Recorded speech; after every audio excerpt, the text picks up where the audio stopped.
Hello everybody, welcome to Who Needs Z's. I'm doing my second video today as I promised, and in case you guys are wondering, my scheme and my ability to do this is that I will record me reading from the book. Okay, I'll start with that. I'll move that to the folder. I then record the gameplay and move that into the folder. Then I layer those things on top of each other using my video editing software and upload it. So I have no commentary on the game because I've literally never played the game when it comes down to it. I record my voice first, and then I record the background visuals, and then I put them together. So yeah. Um, I want to point out the first video I think was about 18 minutes long, and that was a 5-page story. Um, this last one I think is about 27 minutes long, so it's about 10 minutes long extra.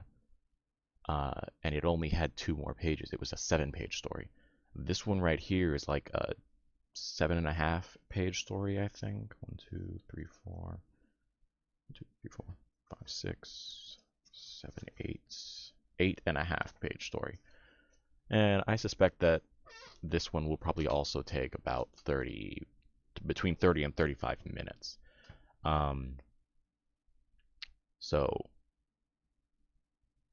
just to keep track of it, H.P. Lovecraft is known for his short stories, and there are a few that are pretty long. When it comes down to it, and I'm doing those stories that are longer, I'm literally going to read them all at once.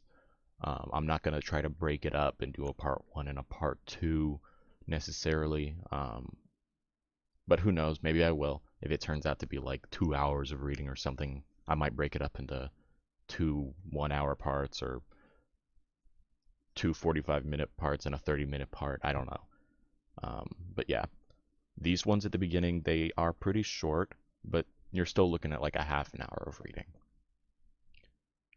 So, with all that said, the next story on our list is The Tomb, again by H.P. Lovecraft. In relating the circumstances which had led to my confinement within the refuges for demented, for the demented, I am aware that my present position will create a natural doubt of the authenticity of my narrative. It is an unfortunate fact that the bulk of humanity is too limited in its mental vision to weigh with patience and intelligence those isolated phenomena, seen and felt only by a psychologically sensitive few, which lie outside its common experience. Men of broader intellect know that there is no sharp distinction betwixt the real and the unreal, that all things appear as they do only by virtue of the delicate individual, physical, and mental media through which we made conscious of them. Man, again, disclaimer, this stuff is really hard to read. I'm sorry, guys. I'm sorry. Sorry. But the prosaic materialism of the majority condemns as madness the flashes of supersight which penetrate the common veil of obvious empiricism. My name is Jervis Dudley, and from earliest childhood I had been a dreamer and a visionary. Wealthy beyond the necessity of a commercial life, and temperamental unfitting of the formal studies and social recreations of my acquaintances, I had dwelt ever in realms apart from the visible world, spending my youth and adolescence in ancient and little-known books, and in roaming the fields and groves of the region near my ancestral home. I did not think that what I read in these books or saw in these fields and groves was exactly what other boys read and saw there, but of this I must say little, since detailed speech would confirm the cruel slanders upon my intellect which I sometimes overhear from the whisperers of the stealthy attendants around me. It is sufficient for me to relate events without analyzing causes. I have said that I dwelt apart from the visible world, but I have not said that I dwelt alone. This no human creature may do, For lacking the fellowship of the living, he inevitably draws upon the companionship of things that are not, or are no longer, living. Close by my home there lies a singular wooded hollow, in whose twilight depths I spent most of my time, reading, thinking, and dreaming. Down its moss-covered slopes my first steps of infancy were taken, and around its grotesque gnarled oak trees my first fancies of boyhood were woven. Well did I come to know the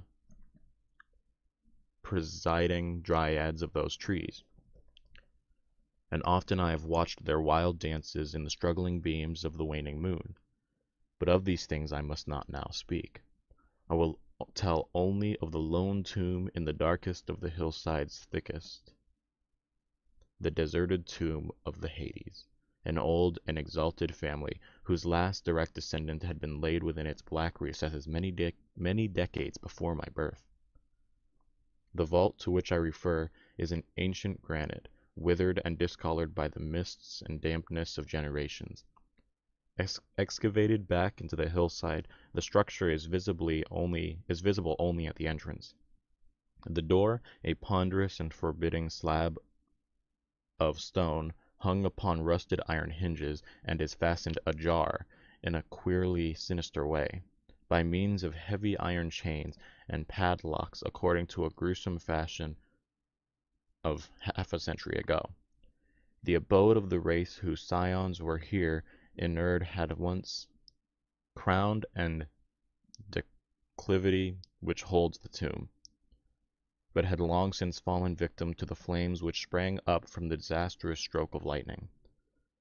Of the midnight storm which destroyed this gloomy mansion, the older inhabitants of the region sometimes speak in hushed and uneasy voices, alluding to what they call divine wrath, in a manner that in later years vaguely increased the always strong fascination which I felt for the forest-darkened sepulchre.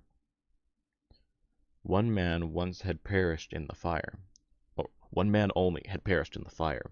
When the last of the Hades was buried in this place of shade and stillness, the sad urnful of ashes had come from a distant land, to which the family had repaired when the mansion burned down. No one remains to lay flowers before the granite portal, and few care to brave the depressing shadows which seem to linger strangely about the water-worn stone. I shall never forget the afternoon when which I stumbled upon the half-hidden house of death.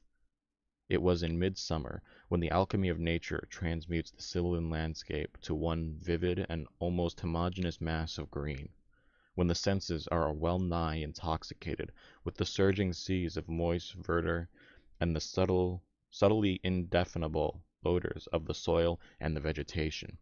In such surroundings the mind loses its perceptive. Time and space become trivial and unreal, and echoes of a forgotten prehistoric past beat insistently upon the enthralled consciousness.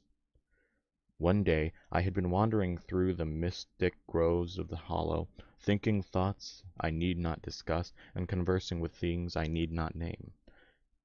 In years a child of 10, I had seen and heard many wonders unknown to the throng, and was oddly aged in certain aspects. When upon facing my way began 2 savage lumps of briar, I suddenly encountered the entrance of the vault. I had no knowledge of what I had discovered. The dark blocks of granite, the door so curiously ajar, and the funereal carvings upon the arch aroused in me no association of mournful or terrible character. Of graves and tombs I knew and imagined much, but had on account of my peculiar temperament been kept from all personal contact with churchyards and cemeteries. The strange stone house on the wood slope was to me only a source of interest and speculation, and its cold, damp interior, into which I vainly peered through the aperture so tantalizingly left, contained for me no hint of death or decay. But in that instant of curiosity was born the madly unreasoning desire which had brought me to this hell of confinement. Spurred on by a voice which must have come from the hideous soul of the forest, I resolved to enter the beckoning gloom in spite of the ponderous chains which barred my passage. In the waning light of day, I alternately rattled the rusty impediments with a view of throwing the wide stone door, and essayed to squeeze my slight form through the space already provided. But neither plan met with success. At first curious, I was now frantic, and when in the thickening twilight I returned to my home, I had sworn to the 100 gods of the grove that at any cost I would some day force an entrance to the black, chilling depths that seemed calling out to me. The physician with the iron-gray beard, who came each day to my room, once told a visitor that his decision marked the beginning of a pitiful monomania. But I will leave the final judgment to my readers when they shall have learnt all. The months following my discovery were spent in futile attempts to force the complicated padlocks of the slightly open vault, in carefully guarded inquiries regarding the nature and history of the structure. With the traditional receptive ears of the small boy, I learned much, though an habitual secretiveness caused me to tell no one of my information or my resolve. It is perhaps worth mentioning that I was not at all surprised or terrified of learning of the nature of the vault. My rather original idea regarding life and death had caused me to associate the cold clay with the breathing body in a vague fashion, and I felt that the great sinister family of the burnt down mansion was in some way represented within the stone space I had sought to explore. Mumbled tales of the weird rites and godless revels of the bygone years in an ancient hall gave to me a new and potent interest in the tomb, before whose door I would sit for hours at a time each day. Once I thrust a candle within the nearly enclosed space, but could see nothing save the light of a damp stone step leading downwards. The odor of the place repelled yet bewitched me. I felt I had known it before, in a past remote beyond all recognition, beyond even my tendency of the body I now possess. The year after I first beheld the tomb, I stumbled upon a worm-eaten translation of the Pulchert's Lives in the book-filled attic of my home. Reading the life of Theseus, I was much impressed by that passage telling of the great stone beneath which the boyish hero was to find his token of destiny whenever he should become old enough to lift its enormous weight. This legend had the effect of dispelling my keenest impatience to enter the vault, for it made me feel that time was not yet ripe. Later, I told myself, I should grow to a strength and ingenuity which might enable me to unfasten the heavily chained door with ease, but until then, I would do better by conforming to what seemed the will of fate. Accordingly, my watches by the dark portal became less persistent, and much of my time was spent on other, though equally strange, pursuits. It would sometimes rise very quickly in the night, stealing out to walk in those churchyards and places of burial from which I had been kept by my parents. What I did there I may not say, for I am not now sure of the reality of certain things, but I know that on the day after such nocturnal ramble, I would often astonish those about me with my knowledge of topics almost forgotten by many generations. It was after a night like this that I shocked the community with a queer conceit about the burial of the rich and celebrated Squire Brewmaster, a maker of local history who was interred in the crumbling to powder. In a moment of childish imagination, I vowed not only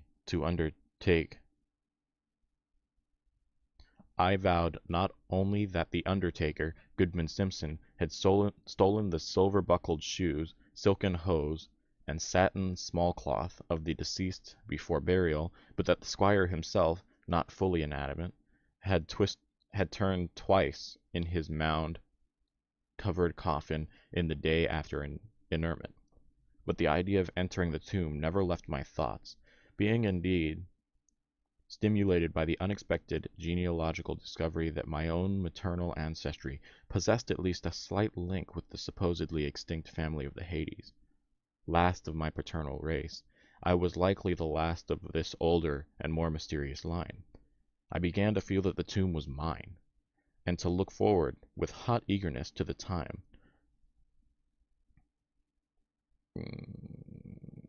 when I might pass within the stone door and down those slimy stone steps in the dark.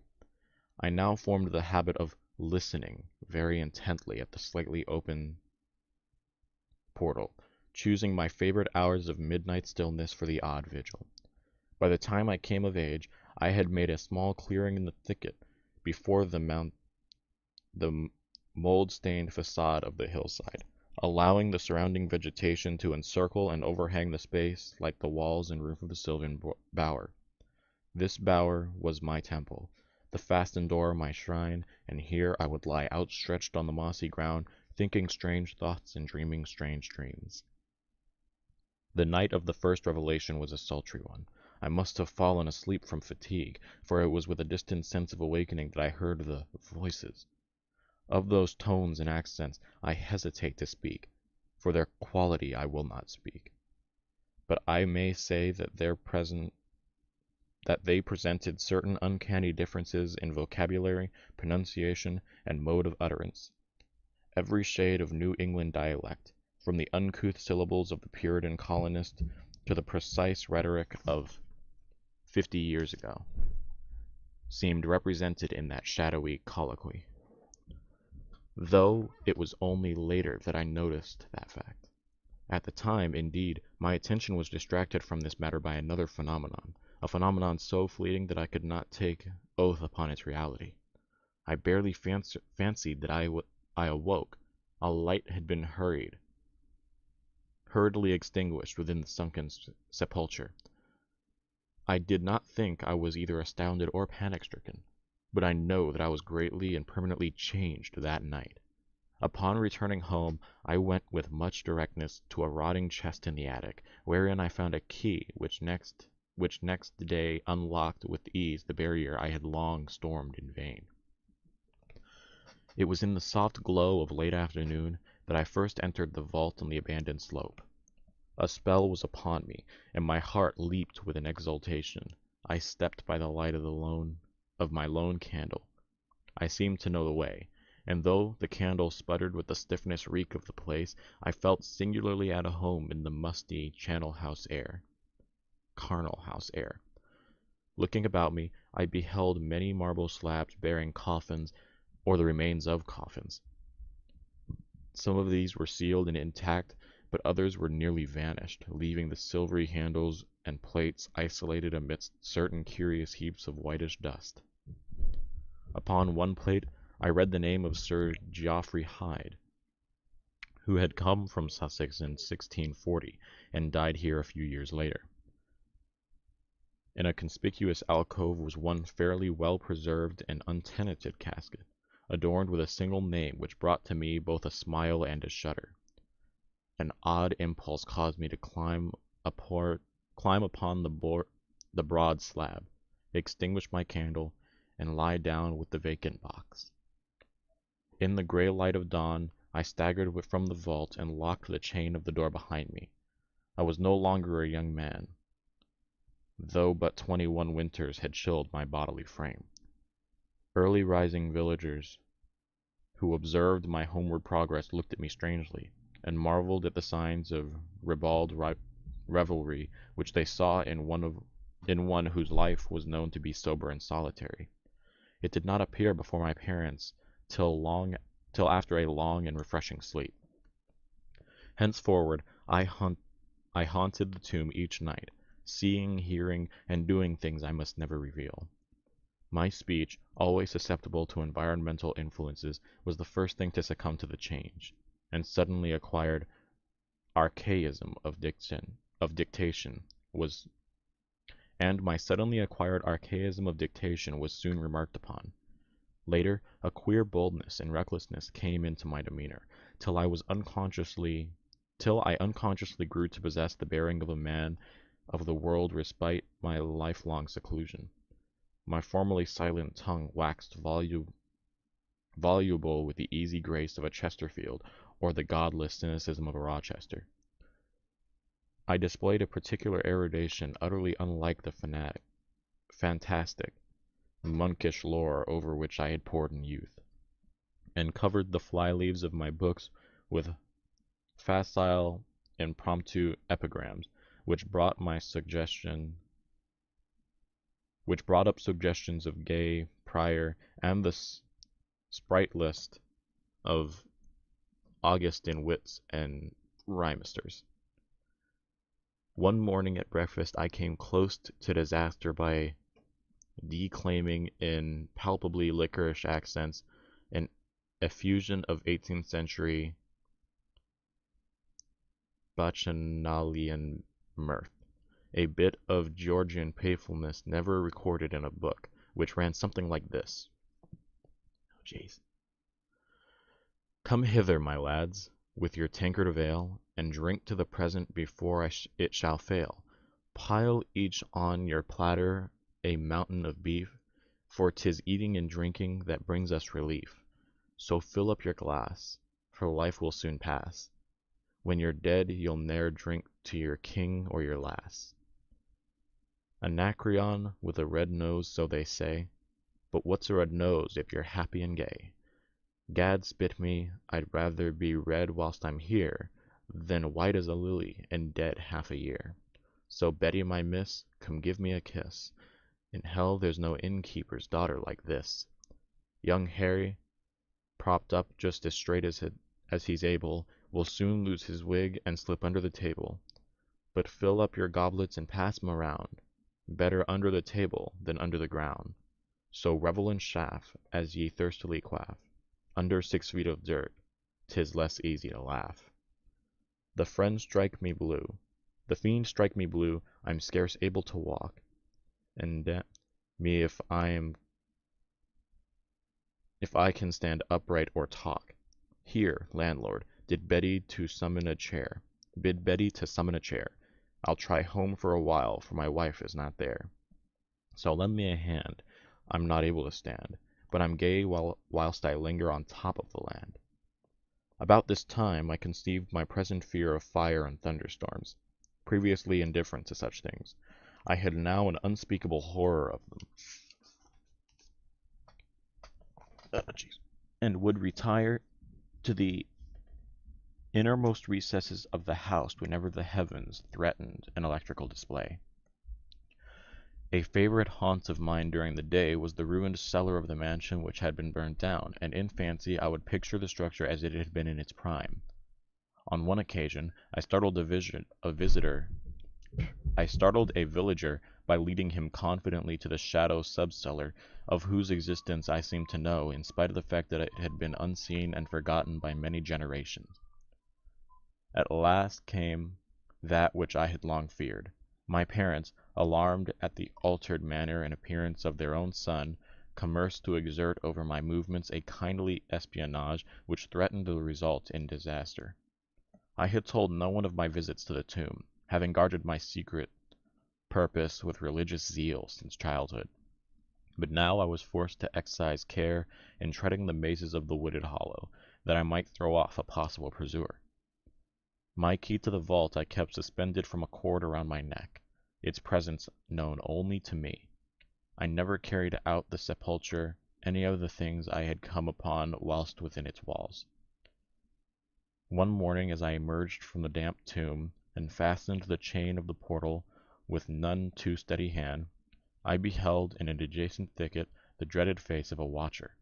Surely the end was near, for my bower had discovered, and the objective of my nocturnal journeys revealed.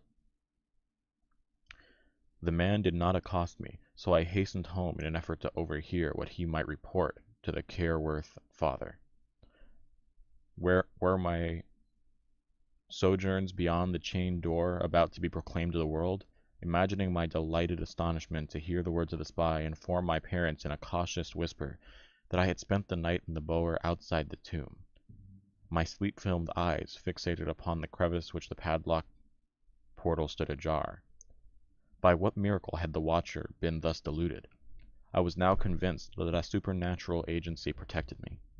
Made, by, made, made bold by this heaven-sent circumstance, I began to resume perfect openness in going to the vault, confident that no one would witness my entrance. For a week I tasted to the full the joys of that carnal conviviality, which I must not describe, when the thing happened, and I was borne away to this accursed abode of sorrow and monotony. I should not have ventured out that night, for the taint of thunder was in the clouds, and a hellish phosphorescence rose from the rank swamp at the bottom of the hollow. The call of the dead, too, was different. Instead of the hillside tomb, it was the charred cellar on the crest of the slope, whose presiding daemon beckoned me to the unseen fingers.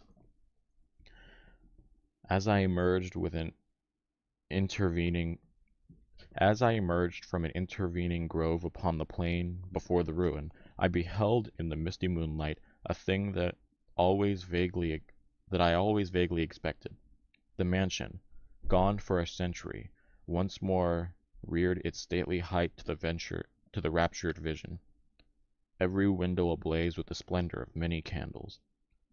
Up the long drive rolled the coaches of the Boston gentry, whilst on foot came a numerous assemblage of powdered acquisites from the neighboring mansions. With this throng I mingled, though I knew I belonged with the host rather than with the guests. Inside the halls were music, laughter, and wine on every hand. Several faces I recognized, though I should have known them better had they been shriveled and eaten away by death and decomposition. Amidst the wild and reckless throng, I was the wildest and most abandoned. Gay blasphemy poured in torrents from my lips, and in my shocking sallies I heeded no law of God, man, or nature. Suddenly, a peal of thunder, resonant even above the din of the swinish revelry, clave the very roof, and laid a hush of fear upon the bolstered company. Red tongues of flame and searing gusts of heat engulfed the house, and the roysters, struck with terror at the descent of a calamity which seemed to transcend the bounds of unguided nature, fled shrieking into the night. I alone remained, riveted to my seat by a groveling fear which I had never felt before, and then a second horror took possession of my soul. Burnt alive to ashes, my body dispersed to the four winds, I might never lie in the tomb of the Hades. Was not my coffin prepared for me? Had I not a right to rest till eternity amongst the descendants of Sir Godfrey Hyde?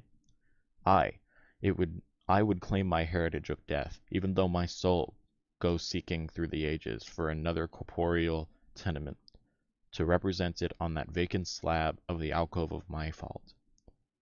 Jervis Hyde should never share the fate of Falnerius.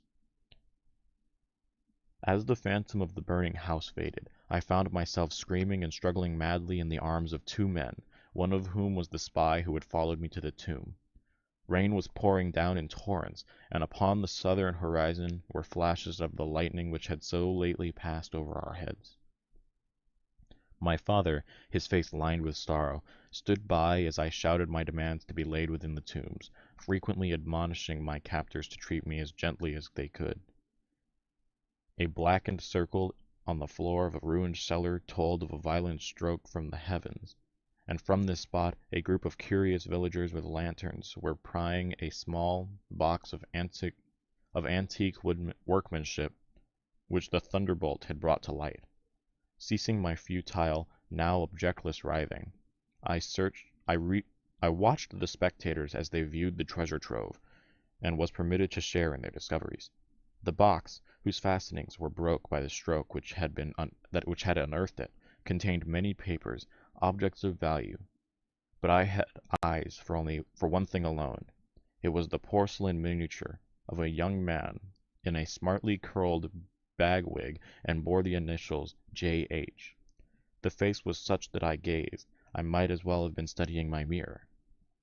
On the following day I was brought to this room with the barred windows, but I have been kept informed of certain things through an aged, simple-minded servitor, for whom I bore a fondness in infancy, and who, like me, loves the churchyard.